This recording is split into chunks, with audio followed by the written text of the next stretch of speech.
वफादार कुत्ते की कहानी। रानू नाम की एक लड़की 7वीं कक्षा में पढ़ती थी। रानू बहुत ही होशियार थी। वह स्कूल जाते समय अपने साथ 2 रोटी ले जाती थी। रास्ते में एक संतरे का बगीचा था जहाँ एक कुत्ता रहता था। रानू रोज कुत्ते को रोटी खिलाती थी। कुत्ता रानू को देखकर बहुत खुश होता था। रविवार को स्कूल की छुट्टी रहती थी, फिर भी वह कुत्ते को रोटी देने जाती थी। कुत्ते को रोटी खिलाते हुए रानू को बहुत अच्छा लगता था। दोनों बहुत अच्छे दोस्त बन गए थे। कुत्ता भी वफादार था, अपना फ़र्ज़ निभाता था। एक दिन टीचर ने होमवर्क के साथ ही सभी को 2 कहानियाँ याद करने के लिए कक्षा में अपनी अपनी कहानी प्रस्तुत करने को कहा। छुट्टी होने के बाद सभी अपने घर चले गए। रानू ने होमवर्क तो कर लिया था, लेकिन कहानियाँ का कुछ समझ नहीं आ रहा था, तो वह अपनी सहेली के घर चली गई। दोनों ने मिलकर कहानियाँ याद कर ली और रानू वापस अपने घर आने लगी।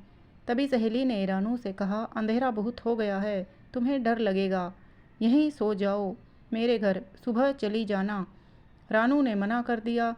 सहेली के बहुत समझाने पर भी नहीं मानी और उसी वक्त अपने घर चल पड़ी।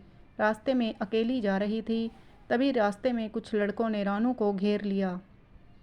रानू घबरा गई और ज़ोर से चिल्लाने लगी, लेकिन किसी ने भी उसकी सहायता नहीं की।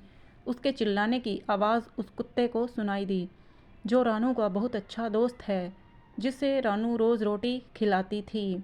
कुत्ता आवाज़ सुनकर समझ गया कि आवाज़ तो रानू की है, ज़रूर किसी मुसीबत में होगी। कुत्ता दौड़कर रानू को बचाने के लिए आया। रानू को संकट में देखकर कुत्ता लड़कों पर ज़ोर से झपटा और लड़कों ने जैसे तैसे करके अपनी जान बचाकर 9-2-11 हो गए। कुत्ता रानू को घर छोड़ने आया और वापस जाने लगा। तभी रानू ने आवाज़ लगाई और कुत्ते को अंदर बुलाकर रोटी खिलाई और रानू ने अपने वफादार दोस्त को धन्यवाद दिया। रानू ने कहा, माँ, आज मैं इसी के कारण सुरक्षित वापस अपने घर आई हूँ। हमारी मित्रता बहुत गहरी है और हमेशा ऐसी ही रहेगी। मित्रता चाहे इंसान से हो या जानवर से, निस्वार्थ भाव की होनी चाहिए। संकट में हमेशा मित्र ही काम आता है। रानू की 2 रोटी की मित्रता ने आज उसकी जान बचाई और उसी ने रानू को सुरक्षित घर पहुंचाया। फ्रेंड्स, क्या आप भी पेट से प्यार करते हैं? हमें कमेंट करके ज़रूर बताइए और कहानी को लाइक, शेयर और चैनल को सब्सक्राइब ज़रूर कर लें। धन्यवाद।